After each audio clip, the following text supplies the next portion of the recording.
بسم اللہ الرحمن الرحیم۔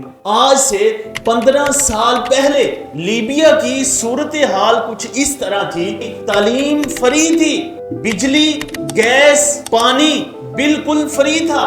اگر کوئی تعلیم مکمل کرتا اسے نوکری دی جاتی، اگر اسے نوکری نہ ملتی پھر بھی حکومت اس کو تنخواہ دیتی۔ اگر کسی نے بزنس کرنا ہو تو حکومت اس کو سود کے بغیر قرض دیتی تھی، اور اگر کوئی کھیتی باڑی کرنا چاہتا حکومت اسے زمین دیتی، کھاد دیتی، سپرے دیتی اور مشینری دیتی، وہ بھی بالکل فری۔ اور اگر کوئی گھر لینا چاہتا پھر بھی اس کی مدد کرتی، اور اگر کوئی گاڑی لینا چاہتا تو آدھے پیسے حکومت دیتی۔ اور لیبیا کی عوام تو یہ کہتی تھی کہ پانی یہاں مہنگا ہے لیکن پٹرول سستا ہے۔ پورے لیبیا کا لائف سٹائل یورپ سے زیادہ امیرانہ تھا۔ لیبیا ہی ایسا ملک تھا جس پر 1 روپیہ بھی قرض نہیں تھا۔ لیبیا کو یہ تمام کچھ دینے والا معمر قذافی تھا۔ Muammar Gaddafi.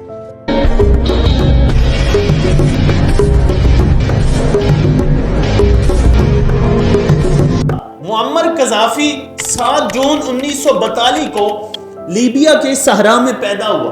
معمر قذافی کے والد ایک دیہاتی کسان تھے جس نے عمر مختار کے قصے اور بہادری کے قصے سنا کر اپنے بیٹے کو جوان کیا۔ معمر قذافی نے اسکول کی تعلیم مکمل کی اور بن غازی یونیورسٹی سے لا کی ڈگری مکمل کی، لیکن پھر بعد میں فوجی بن گئے۔ فوجی تربیت مکمل کرنے کے بعد 1965 میں برطانیہ جا کر کچھ تعلیم حاصل کی۔ معمر قذافی برطانیہ جانا نہیں چاہتا تھا کیونکہ وہ امریکہ اور برطانیہ کے مخالف تھا۔ 1969 میں بغاوت کر کے معمر قذافی بادشاہ بن گئے۔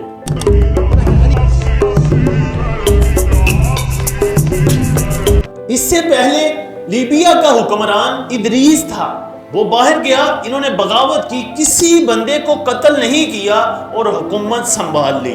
حکومت سنبھالتے ہی اپنے ملک کو ترقی کے راہ پہ گامزن کیا۔ وہاں امریکہ، برطانیہ کے فوجی اڈے تھے، ان کو ختم کیا اور یہودیوں کو وہاں سے جلا وطن کر دیا۔ لیبیا دنیا کا امیر ترین ملک بن گیا۔ وہ کیسے بنا؟ اصل میں وہاں تیل کے چشمے نکل آئے۔ تیل نکالنے کے لیے باہر کی کمپنیاں لگی ہوئی تھی، لیکن معمر قذافی نے کہا کہ یہ تیل ہمارا ہے اور اس کا تمام پیسہ ہم اپنی رعایا عوام پر ہی خرچ کریں گے، 1 روپیہ بھی تمہیں نہیں دیں گے۔ انہوں نے دھمکی لگائی کہ اگر ہم نے تیل نہ نکالا تو تم بھی نہ نکال سکو گے۔ کہا کہ جس ملک نے، جس عوام نے 5000 سال تیل کے بغیر گزارے ہیں وہ چند سال اور بھی گزار سکتے ہیں۔ لیبیا کو جنت نما ملک اور دنیا کا امیر ترین ملک بنانے والا معمر قذافی 20 اکتوبر 2011 کو اپنے ہی باغیوں کے ہاتھوں مارا گیا۔ 2011 کے شروع میں لیبیا کے کچھ باغیوں نے کہا کہ ہم تمہارا اقتدار نہیں مانتے۔ معمر قذافی نے کہا کہ تم غدار ہو، میں اقتدار نہیں چھوڑوں گا۔ اور پھر ان کے ساتھ کچھ لڑائی بھی ہوئی اور کچھ باغی مارے بھی گئے۔ اسی کو بہانہ بنا کر نیٹو نے معمر قذافی پر حملہ کر دیا اور پھر باغیوں کی امریکہ اور نیٹو نے خوب مدد کی۔ اسی وجہ سے معمر قذافی کی فوج شکست کھا گئی اور باغی نیٹو اور امریکہ جیت گیا۔ معمر قذافی کچھ دن چھپنے کے بعد ایک دن 40 یا 80 گاڑیوں کے ساتھ کہیں جا رہا تھا۔ امریکہ کے ڈرون نے حملہ کیا تو کچھ گاڑیاں تباہ ہو گئی، وہ پھر بھی چلتا رہا۔ جب اس کے آگے والی گاڑی تباہ ہوئی تو اس کا بیٹا اور وہ بھاگ گئے۔ پھر معمر قذافی کسی پائپ لائن میں چھپ گئے، باغیوں نے نکالا اور بے دردی سے شہید کر دیا۔ وہ کہتا رہا، بیٹا تم جانتے نہیں کتنی بڑی غلطی کر رہے ہو، کس کے کہنے پہ مجھے مار رہے ہو، میں نے تمہارا کیا بگاڑا؟ عوام کو اتنا کچھ دینے والے حاکم کو کیوں قتل کیا گیا؟ اس کے پیچھے کچھ راز ہیں کہ سب سے بڑی بات یہ تھی کہ امریکہ اور یورپ اور IMF کو لیبیا کی ترقی ہضم نہیں ہو رہی تھی. معمر قذافی کے کچھ آئیڈیاز ایسے تھے جس کی وجہ سے وہ تمام ملکوں کو پیچھے چھوڑ رہے تھے, اور اسی وجہ سے معمر قذافی دنیا کا واحد بندہ تھا جو امریکہ برطانیہ کی آنکھوں میں آنکھ ڈال کر بات کرتا تھا. حتیٰ کہ اقوام متحدہ میں اس کو لکھ کر تقریر دی گئی تو اس نے اس کا حصہ پھاڑ کر اس کے رہنما کے منہ پہ مار دیا, اور یہی بہادری اس کی موت کا سبب بنی.